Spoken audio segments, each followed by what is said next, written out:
It's the first renderings of what we're doing. So I want to wish everybody a big hello and Merry Christmas and welcome to Mar-a-Lago for this exciting announcement of the new Golden Fleet. We're calling it the Golden Fleet that we're building for the United States Navy. As you know, we're desperately in need of ships. Our ships are, some of them have gotten old and tired and obsolete, and we're going to go the exact opposite direction. We're delighted to be joined by Secretary of War Pete Hegseth, who's doing a fantastic job, and Secretary of the Navy John Phelan. Marco Rubio is here, who gave a great few words toward the end of last week. He spoke for a couple of hours on what a good job we're doing, which is true. As Commander-in-Chief, it's my great honor to announce that I have approved a plan for the Navy to begin the construction of two brand new, very large, the largest we've ever built, battleships. You know, you used to build the Iowa, the Missouri, the Wisconsin, the Alabama, many others. We had big battleships. These are bigger, but they will have 100 times the, they'll be 100 times the force, the power, and there's never been anything like these ships. These have been under design consideration for a long time, and it started with me in my first term, because I said, why aren't we doing battleships like we used to? And these are the best in the world. They'll be the fastest, the biggest, and by far 100 times more powerful than any battleship ever built. So if you look at the Iowa, the Missouri, Wisconsin, Alabama, and others, but they were similar in size, some a little bit bigger than the others, but if you take the biggest one, it's 100 times more powerful. They're longer by a little bit, but and they're bigger ships, but they hold much more. They use the word lethality. Battleships are the largest, sturdiest, and most heavily armed vessel built specifically for naval combat. While America has built many new warships over the years, they've tended to be smaller and much smaller, and not conducive to where we are and where we're going, and peace through strength. But including, we've been building aircraft carriers. We're going to be upping that also. We're going to be going to a superior aircraft. We have the Ford class. We're going to be upping that to a different class of aircraft carrier. And we haven't built a battleship since 1994. These cutting-edge vessels will be some of the most lethal surface warfare ships. They will be actually the most ever built other than our submarines. We have submarines which will have, in many ways, even more lethality, and we have many of them under construction. Each one of these will be the largest battleship in the history of our country, the largest battleship in the history of the world ever built. And again, it's 100 times more powerful than the previous Iowa class, it's called. Those are the big ones that you'd see on a show. Victory at Sea. I don't know if anyone's seen Victory at Sea, but it was a classic. They'll help maintain American military supremacy, revive the American shipbuilding industry, and inspire fear in America's enemies all over the world. We want respect. We're going to have it. We already have it. We're more respected now than we ever were. A year and a half ago, they laughed at us. Now they respect us again at levels that they've never respected us. We envision that these two ships, we're talking about 10, but we're going to start with 2, and we're going to quickly morph into 10. And ultimately, we think it's going to be anywhere from 20 to 25 of these. But we're starting with the first 2 immediately, and we're going to then be very quickly involved with, I think, we're going to do another 8. And then we're going to ultimately and pretty quickly have a total of about 20 to 25. We'll make that determination. We envision that these ships will be the first of a whole new class of battleships to be produced in the years to come. From Theodore Roosevelt, the Great White Fleet, you remember that, the Great White Fleet, to the legendary USS Missouri, whose massive guns helped win World War II. America's battleships have always been unmistakable symbols of national power. We stopped making them for whatever reason, I don't know. And I want to congratulate John Thalen, who is your Secretary of the Navy. He came to me the first day we met. He talked about battleships, and I said, "You're absolutely on the right track." He said, "Why are we doing other things? We have missiles, which are much more expensive." By the way, these battleships have tremendous numbers of missiles, but they also have guns. And in many ways, guns can do the trick just as well as missiles at a tiny fraction of the cost. Once completed, these new 30 to 40,000 ton plus vessels will be the flagships of the American naval fleet, and there has never been anything built like them. And I just want to, be very clear that we're building them here. We're working with others, but we're building them here. We have great Navy yards. We'll be negotiating with some of the companies that are running those yards, taking over the yards. We used to build a ship a day during World War II. Now we don't do ships very much anymore. We do military ships. We do submarines. By the way, we're 15 to 20 years advanced in our submarines over anybody else. That was one of the things that I did in my first term. We make the best submarines by far in the world. We're at least 15 years advanced ahead of anybody else in submarine development. Most powerful, that's right, the most powerful weapon anywhere in the world, undetectable. So the battleships are going to be armed just in terms of guns and missiles at the highest level. They'll also have hypersonic weapons, many hypersonic weapons, state-of-the-art electric rail guns, and even the high-powered lasers that you've been starting to read about. We have lasers where you aim the laser at a target, it just wipes it out. We're going to have, there'll be the most sophisticated lasers in the world, and the most sophisticated laser in the world will be on the battleships that we're building. They'll also carry the nuclear armed, sea-launched cruise missiles currently under development, which will be instituted pretty quickly, but they're under development, and they've proven to be extremely lethal. The U.S. Navy will lead the design of these ships along with me, because I'm a very aesthetic person, alongside our partners in American industry. And we're going to have Pete Hegseth and Marco and a lot of very talented people involved, but a lot of it's already been done. We've been doing this for months. The construction will create thousands of American jobs. We're going to have the jobs be created. I mean, already we have factories being built unrelated to this, although AI will be a big factor when it comes to these ships. They'll be very AI controlled. Today's announcement is yet another step in our mission to make the United States Navy stronger than ever before. Again, when you talk about 100 times the power of these massive ships that we had years ago, it's pretty amazing. And next week, I'm going to meet with the defense prime contractors. I'm going to meet with them here, Florida. And we're going to be talking about production schedules because they're too slow. We have many countries, allies, that are wanting to buy. We make the greatest equipment in the world, by far. Nobody's even close, but they don't produce them fast enough. So we're going to be meeting with them to talk about the production schedules. We're going to have strong production schedules. And the only way they're going to be able to do that is to build new plants. Even with the F-35, we have many people who want the F-35 fighter jet, and it takes too long to deliver them to allies or to ourselves. It takes too long. The only way they're going to be able to deliver them is if they build new plants. They don't want to build new plants because that's expensive. So we're going to be discussing production schedules. We're going to be discussing CapEx spending. We'll be discussing the pay to executives where they're making $45 and $50 million a year and not being able to build quickly. They're going to make that kind of money. They have to build quickly. Again, we make the best equipment in the world, but they don't make them fast enough. And we're going to be also discussing dividends. We want the dividends to go into the creation of production facilities. So we'll be talking about all CapEx, dividends, and the pay.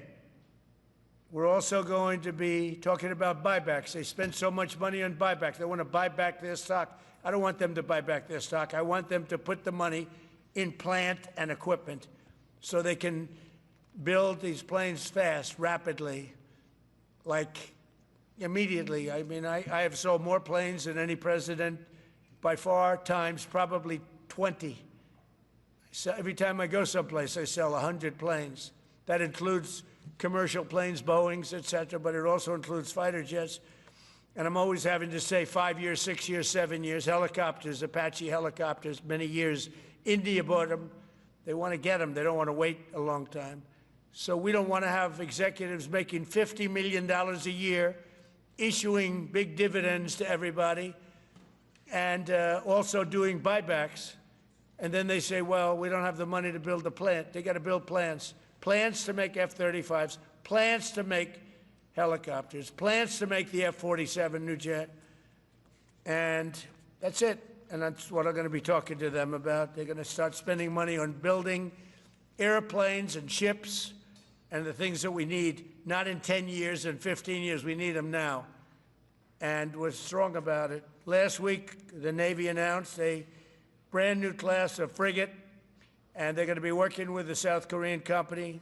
Hanwha, a good company, recently agreed to invest $5 billion in Philadelphia Naval Shipyard. We're opening up the Philadelphia Shipyard, once a great yard. Now it was a long time ago decommissioned, but now it's reopening, working with the Navy and working with private companies. The record-setting defense bill I signed last week authorized $26 billion to build new ships, including destroyers and various others. We already have a lot of submarines, as you know, under construction. We're building a lot of submarines. I tell you, to be exact, we have right now 15 submarines under construction or ready to start. And we have, again, the greatest submarine in the world with our technology, like they talk about chips. Well, I would say submarines are a bigger deal than chips. We're at least 15 years ahead of any other competitor. China, Russia, nobody can come close. We're also building right now 3 large aircraft carriers in addition to the ones we have. And we have, actually, interestingly, we have a lot of submarines. How many submarines do we have now altogether, approximately? Huh? What? Over 30. We have over 30. But these are the super-duper subs, and there's nothing like them. So we're going to be doing from 12 to 15 brand-new submarines. We have a couple of other things going on. We'll be building other elements of Navy. We'll be fixing up headquarters. We'll be fixing up places for our great sailors to live.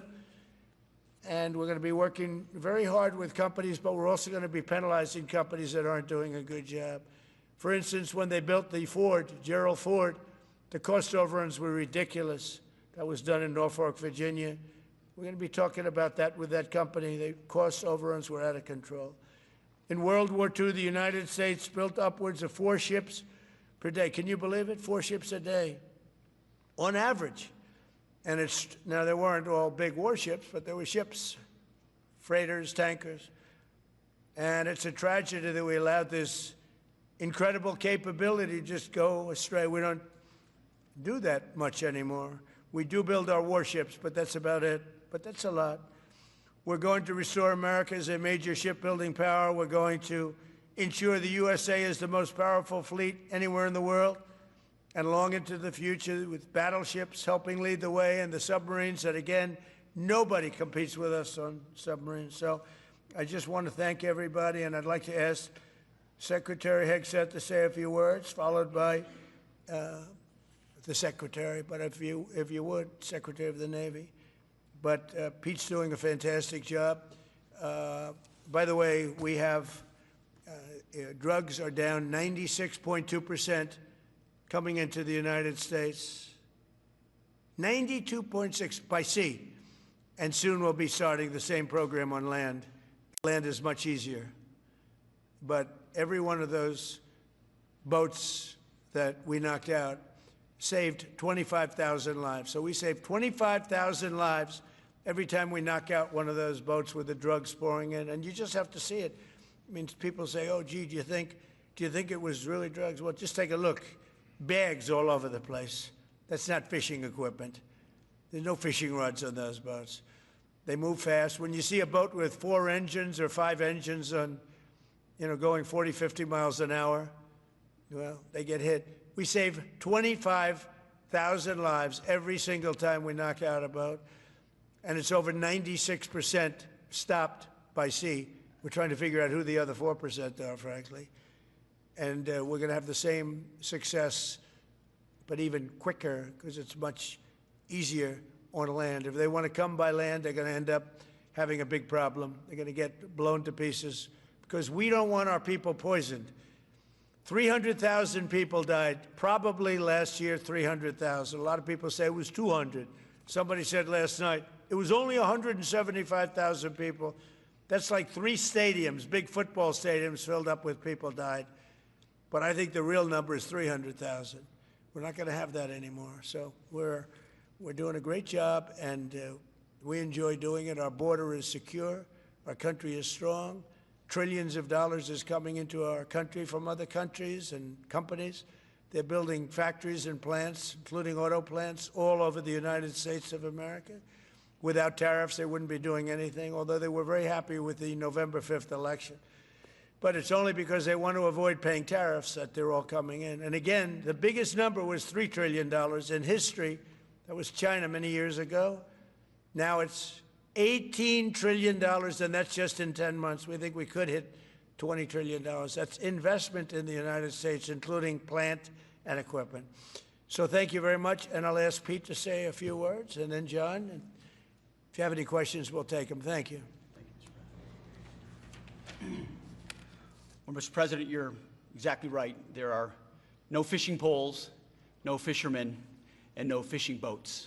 Just drug dealers and narco-terrorists. And with every strike, we're saving American lives. No other president was willing to do real deterrence. That's exactly what's happening. It's an honor to be here, Mr. President, Mr. Secretary, Secretary Rubio, to talk about what peace through strength really looks like. You can talk about it, or you can invest in it, and you can build it. And that's exactly what President Trump is doing. At the Department of War, we're restoring the warrior ethos. In fact, the President mentioned the NDAA. We put into law merit-based. We put into law getting rid of DEI and political correctness. That's now part of how our military operates. And you've seen it in record recruiting in the spirit of the Department of War. We're rebuilding the military. President Trump did it once. He's doing again with historic investments today in shipbuilding. And we're reestablishing deterrence, whether that's at the border, whether it's through Golden Dome, what happened with Midnight Hammer and what Iran found out, those drug boats, and of course the Houthis opening up the shipping lanes. American strength is back on the world stage. And the announcement of the Golden Fleet, anchored by new battleships, the biggest and most lethal ever, accomplishes all 3 of those things and marks a generational commitment to American sea power. Across the entire department, we are developing new operational concepts, deploying cutting-edge technologies, and making major investments, including in our Navy. This is happening in all domains, including space, as the President has talked about before anyone else. So it's the highest of domains and the lowest of domains under sea, and especially today in sea power, that always has to be decisive, has been in the history of America, and will continue to be under the leadership of President Trump. We will make sure that anything that flows from our country and with our allies flows freely and uncontested. New and better ships will provide that deterrent today and for generations to come. This new class, these new investments, will be the types of things that for decades, for centuries, the American people will look back and thank President Trump for having the vision and the willingness to invest right now in capabilities we need today, tomorrow, and long into the future. So, Mr. President, thank you for this investment, and I'll hand it over now to the Navy Secretary.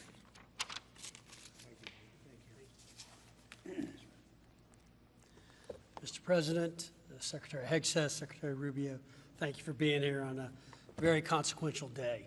From my very first conversation with President Trump about serving as a Secretary of the Navy, he's talked about the great Iowa-class battleship and why America doesn't build ships anymore with that kind of offensive firepower that takes the fight to the enemy. During my time in the job, I've talked extensively with our combatant commanders, like Admiral Paparo and Admiral Cooper, and our CNO, Admiral Cottle. And what I've learned is that not only is the President's idea a good one, it's something that Navy desperately needs and now has a formal requirement for. The future Trump-class battleship, the USS Defiant, will be the largest, deadliest, and most versatile and best-looking warship anywhere on the world's oceans. I want to thank the President for his vision to make this game-changing capability for the United States Navy. The Iowa was designed to go on the attack with the biggest guns, and that's exactly what will define the Trump-class battleships: offensive firepower from the biggest guns of our era. This ship isn't just to swat the arrows. It is going to reach out and kill the archers. And for the first time in generations, we'll have a new leg in America's nuclear deterrence, because the Trump-class battleship will carry the nuclear-armed, sea-launched cruise missile. Striking dominance isn't all that the Trump-class battleship brings to the fight at sea. It has the size and capacity to serve as a flagship for our fleet commanders so that they can command and control naval forces far out to sea. As shown in the series, and the President mentioned it, Victory at Sea, Admirals Bull Halsey and Raymond Spruance commanded the war in the Pacific from their battleship flagships during World War II. Now this new battleship will command everything from warships to drones and everything in between. We're going to make battle groups great again. And this is just one piece of the President's Golden Fleet that we're going to build with the investments he talked about. A new frigate, the right frigate, the one our warfighters have told us they need. More amphibious power for our Marines with new capabilities like the medium landing ship. As part of the Navy's high-low mix, we're moving out aggressively on unmanned vessels with funding from the President's One Big Beautiful Bill to bring options to the fight and pull new, non-traditional defense partners into the American shipbuilding ecosystem. And we're making a generational investment in support ships. Logistics wins wars, and that kind of shipbuilding is the spark that will ignite the industrial base and help power the commercial shipbuilding that the President has called for. Under your leadership, Mr. President, we will have more tonnage and firepower under construction than ever before in our history. Building the President's Golden Fleet means jobs across the United States now. There'll be work for shipyards everywhere, from Philadelphia to San Diego, from Maine to Mississippi, from the Great Lakes to the Gulf Coast, and for manufacturers that will build components for this battleship in every state. The President has been clear. We must bring back our American maritime industrial might. And he has told me many times that as Secretary of the Navy, it is my job to equip our sailors to win the fight at sea with the finest ships in our history. To conclude, the USS Defiant battleship will inspire awe and reverence for the American flag whenever it pulls into a foreign port. It will be a source of pride for every American when it brings home our brave sailors who will sail defiant, raise their fists, and say, "We are peace through strength." And our adversaries will know when the Trump-class USS Defiant appears on the horizon, American victory at sea is inevitable. Thank you, Mr. President. Now, when a conflict arises, you are going to ask not one, but two questions. Where are the carriers, and where are the battleships? Thank you. I just want to mention that John Phelan is one of the most successful businessmen in the country, in our country. It's been a tremendous success, and he wanted to do this, and for nothing. He's taken probably the largest salary cut in history, but he wanted to do it. He wants to rebuild our Navy, and you needed that kind of a brain to do it properly. So I just wanted to give you a little information on him, which is probably enough. But one of the most successful men in the country, and he's that because he understands it, and he understands finance in addition to what we're talking about. Somebody who's doing a fantastic job is Marco Rubio, Secretary of State. And Marco, maybe say a few words, and then we'll answer some questions. Thank you. Thank you, Mr. President. And I don't have much to add. This is a phenomenal presentation. Thank you, Mr. President. This is American industrial power returning. This is the ability, once again, to rebuild, to have industry in the United States. This is generational in the change, not just in terms of applying American war power, increasing our ability to protect the seas. The U.S. Navy is the single biggest source of peace in the world of all of our forces because it gives us a global footprint. But it rebuilds American industrial capacity. The ability to make things again in our country has been critical to what the President's agenda has been all about, and this is a tangible reminder of it. And I know the country's grateful for it, and generations of Americans will be grateful for it. So thank you. Thank you, Marco. By the way, I think I'd just like to point out that these ships are made of steel as opposed to aluminum. It's a big difference, as you know. Battleships, the great battleships, had 6- and 7-inch steel hulls. And these are going to be likewise made out of very powerful steel. Our steel industry is coming back very strongly, by the way. It's coming back at record numbers. And we're going to be using them for the steel, but as opposed to an aluminum side, which, in all fairness, is not the same. So, John, we're going with all steel, I understand.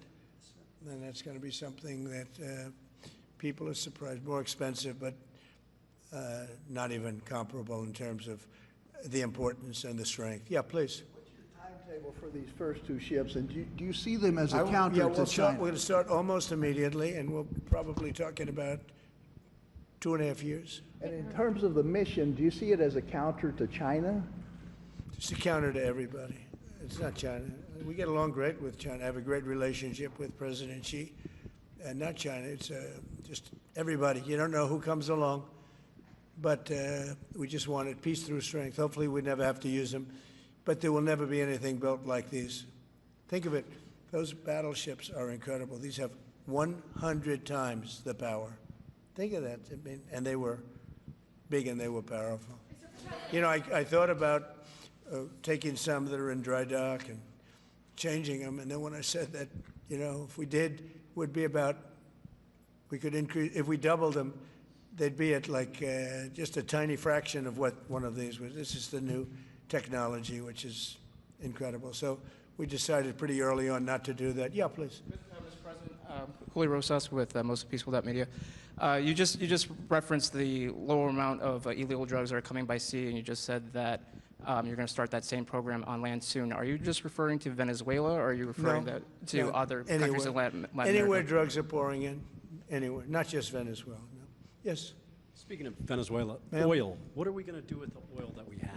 Going to do with what? The oil that has been seized. The United States seized 1.9 million barrels of oil on December 10th. We're going to keep it. We're keeping it. Where's it? Are we going to sell it or put it in the strategic oil reserve? Maybe we'll sell it. Maybe we'll keep it. Maybe we'll use it in the strategic reserves. We're keeping it. We're keeping the ships also. Yeah, please.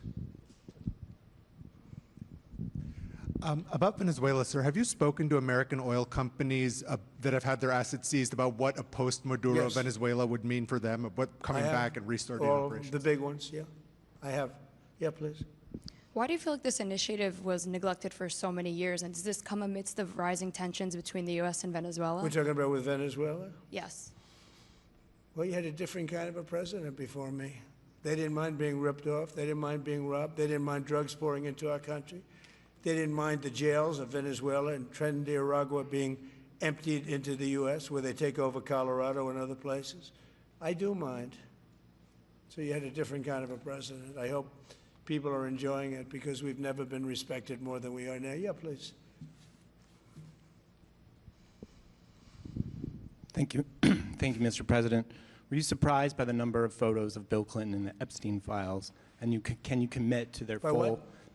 And were you surprised by the number of photos of Bill Clinton in the Epstein files? And can you commit to their full release by the end of the year? Some of the victims were protesting that too many of them were redacted. I know there are a lot of people that are angry about all of the pictures of other people, you know, but I think it's terrible. Look, I like Bill Clinton. I've always gotten along with Bill Clinton. I've been nice to him. He's been nice to me. We've always gotten along. Respect him.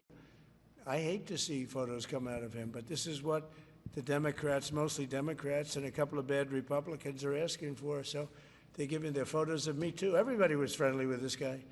either friendly or not friendly, but they, he was around. He was all over Palm Beach and other places. The head of Harvard was his best friend, Larry Summers. And Bill Clinton was a friend of his, but everybody was. I actually threw him out of Mar-a-Lago.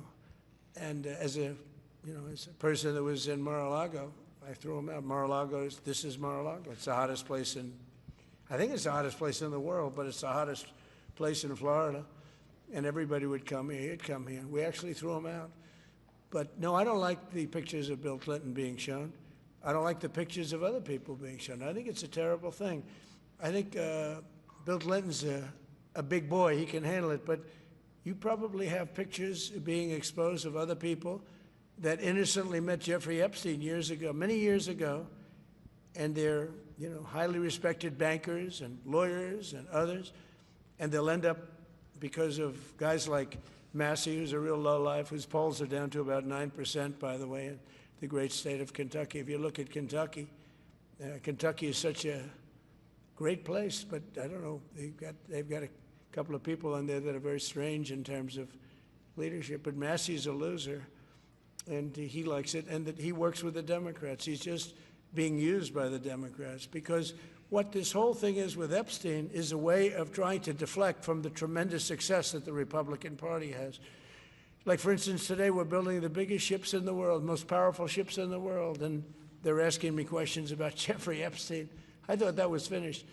I believe they gave over 100,000 pages of documents, and there is tremendous backlash. It's an interesting question, because a lot of people are very angry that pictures are being released of other people that really had nothing to do with Epstein, but they're in a picture with him because he was at a party, and you ruin a reputation of somebody. So a lot of people are very angry that this continues. A lot of Republicans are angry because of the fact that it's just used to deflect against a tremendous success. Look, we have $18 trillion coming into our country. We have, I believe, we're going to have the most successful economy in history. We inherited a mess. Now prices are coming way down. Gasoline is less than $2 in some states, $1.99, $1.97, $1.95 a gallon. $1.95. Think of that. A gallon. Nobody ever thought they'd see that. They don't want to talk about that. They want to talk about Epstein. And the problem is a lot of Democrats are being caught up in the web, like Larry Summers. Larry Summers was the head of Harvard. He's now been forced to resign from every board he's on, and he was thrown off the Harvard board. Now, he was at Epstein's Island a lot. I wasn't. I never went there, by the way. But fortunately, it's nice. But I never went there. But a lot of people did go there. But instead of talking about the battleships, or instead of talking about most favored nations drugs, we're bringing down drug prices like at a level that has never even been thought of, by thousands. Think of it, by 1,000%, by 1,200, 1,300, 1,400% in some cases. A drug that sells for $10 in London is costing $130 in New York. We're bringing it down to $20, and they're going to go up to 20. So they're going from 10 to 20, which is a doubling. It's a doubling. That's a lot, but it's a doubling. But we're going down to 20. So we're going down, if you can do your own math, but it's 2,000%, 3,000%.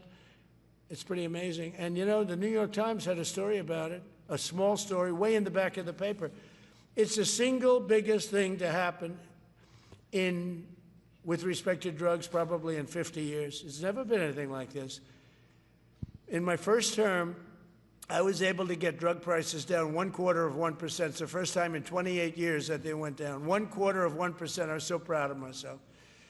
Now we're doing them 2,000%, 1,500%, 1,200%. That pill that sold for $130 will now be selling, as an example, for $20, because the rest of the world took advantage of us. Without tariffs, I could have never done it. I called up the heads of the countries. As an example, France, I spoke to a very good man, President Macron of France, and I said, Emmanuel, you have to raise your drug prices. He said, no, no, no, we will not do that. I said, you have to. He said, no, I don't want to do that. Look, you're asking me for go to $10 to $20. You're going to come way down to 20. We don't want to do that. Now, in all fairness, no other president even tried. But if they did try, there was actually a fake story in stupid USA Today. I didn't even think they'd make it anymore. I haven't. But I saw a story where Biden was trying to do this. Biden never tried to do it. Biden didn't know he was alive. He never tried to do it. But they're taking it from $10 to $20. So he would say, and the other leader said the same thing. No, no, we won't do it. I said, no, no, you're going to do it 100%. They said, nope. We're not doing it. We're not going to double our price. Because, again, if you go from $10 to $20, they're doubling their price. We're coming down, though, from $130 to $20, because we're going to get the lowest drug prices in the world. Whatever the lowest price is called favored nations, we're going to have the lowest price. So I said, no, no, you're going to. No, no, I will not do this. Politically, it's unacceptable. I said, Emmanuel, you're going to do it 100%. Please accept it now. Be nice. You're going to do it 100%. No, no, no, I will not. I said, yes, you are. He said, why do you keep telling me I am when I'm not? Because if you don't do it, I'm going to put a 25% tariff on everything France sells into the United States of America. And that's approximately 20 times more than I'm asking for with respect to drug prices. He said, oh, I see. I agree to do it. Every other country said the exact same thing. They all said, nope, I will not do it. I said, all right, on Monday morning, you'll have the 25% tariff, everything you sell. In the case of France, it was wine, champagne, cars, everything they sell. It's 25 to 30 times the price of what we're talking about, at 25%. Every single country agreed. And that was the big problem. The drug companies were difficult, but fine, because we have a certain control over the drug companies. We had no control over these foreign nations. So every single country has agreed to do this. So we will take that pill price down as an example, talking about not just pills, we're talking about everything. We'll take it down from $130 a pill down to $20 a pill. And the rest of the world will take it from $10 a pill up to $20. It's the biggest thing ever to happen, and it's covered, barely covered in the New York Times, because it's a fake newspaper. Yeah.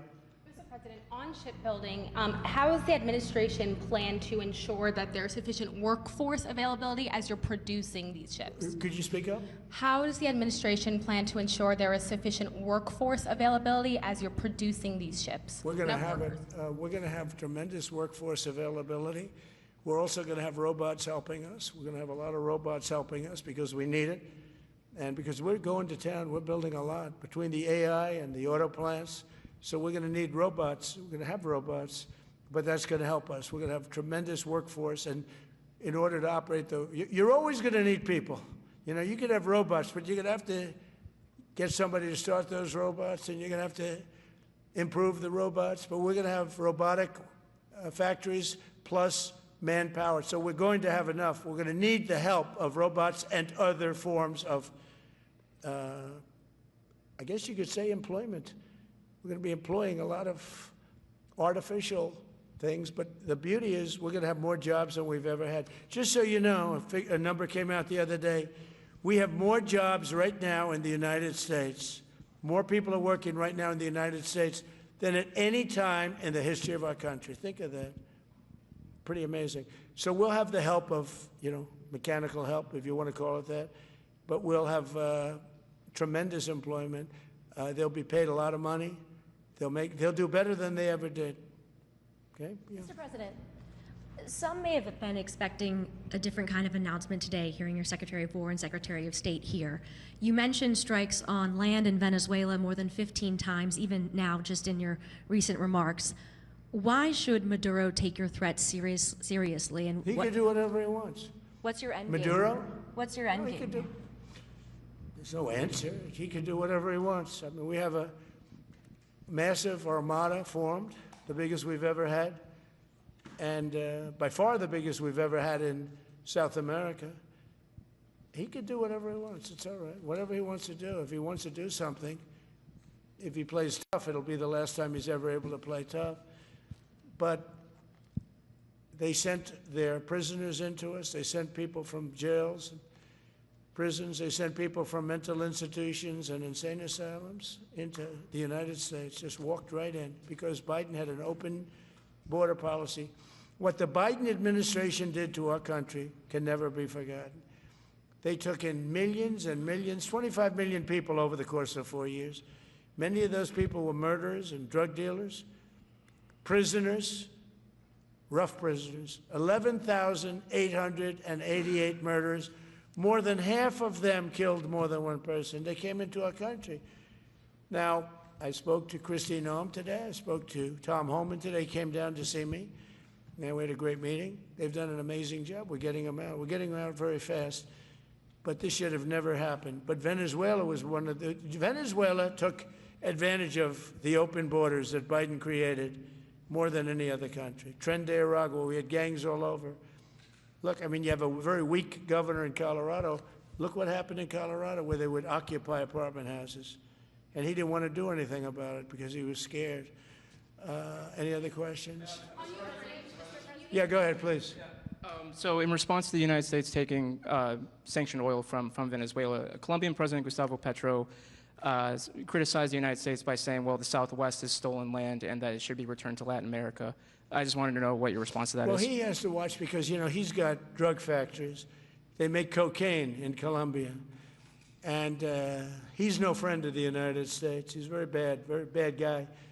And he's got to watch his ass because he makes cocaine and they send it into the United States of America from Colombia.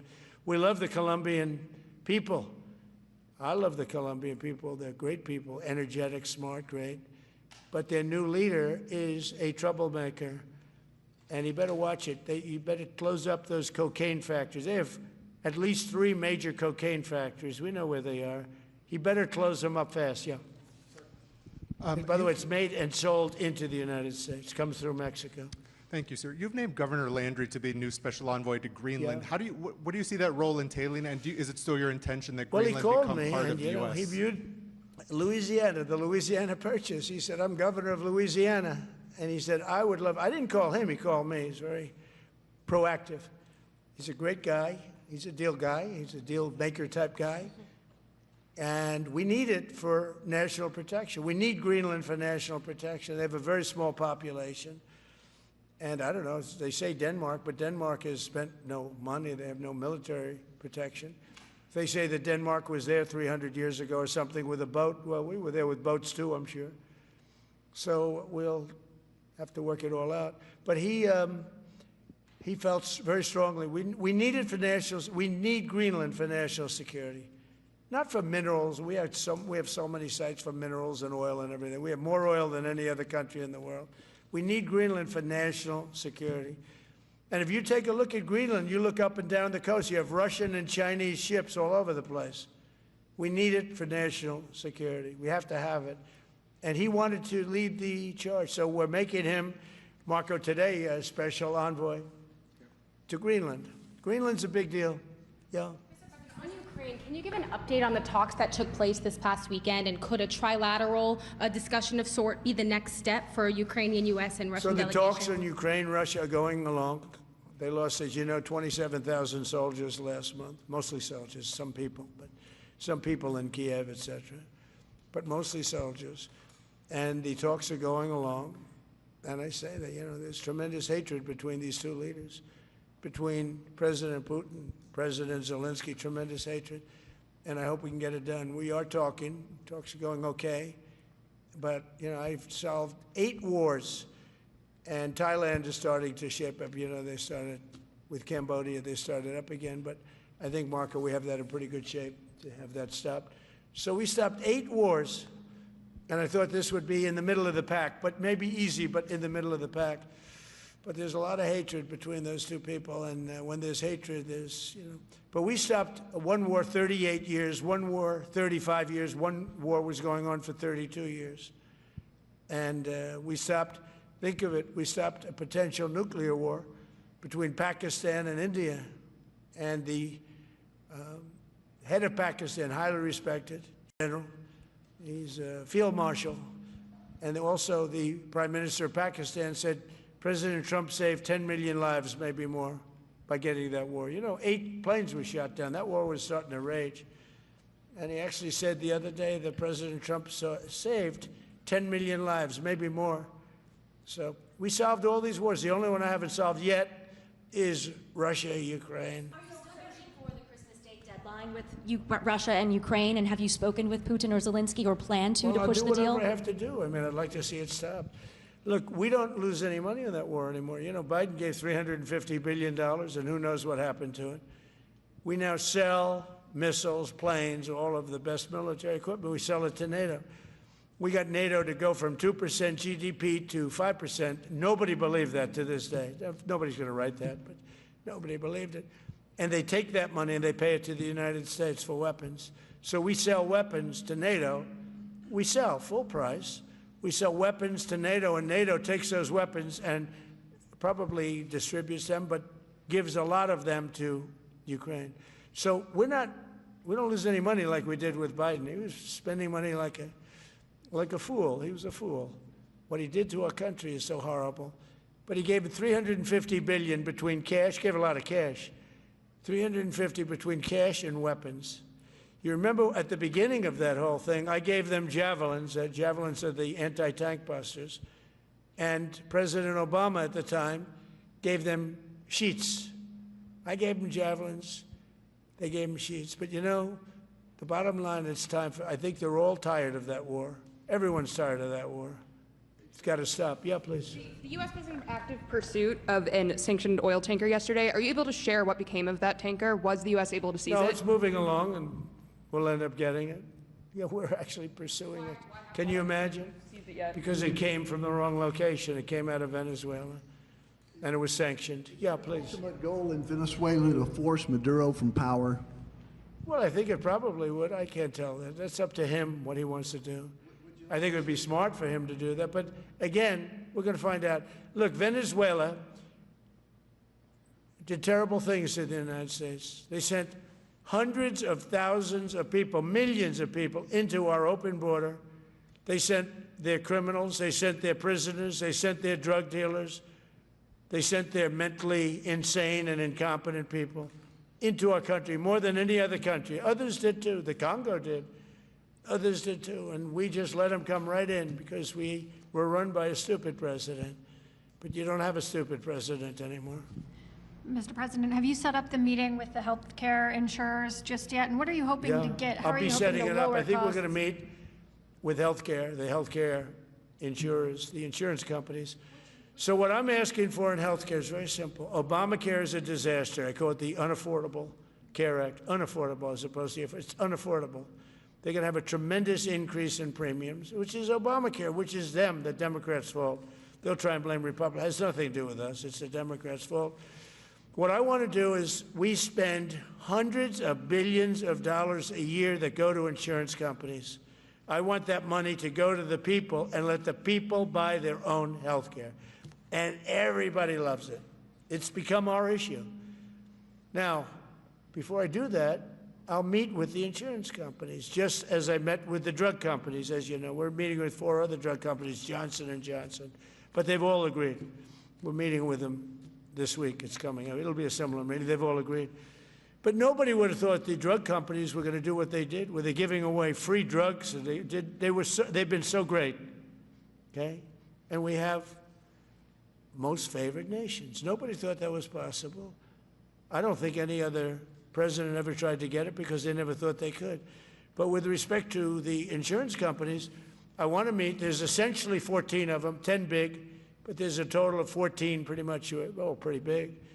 And I want to meet with them, and I want to say, I want you to cut your rates way down, way down. And maybe if they do that, we'll be able to not cut them out. We'll be able to continue to deal with them, which is probably a little easier process. I think the best process is pay the money directly to the people, let them buy their own health care.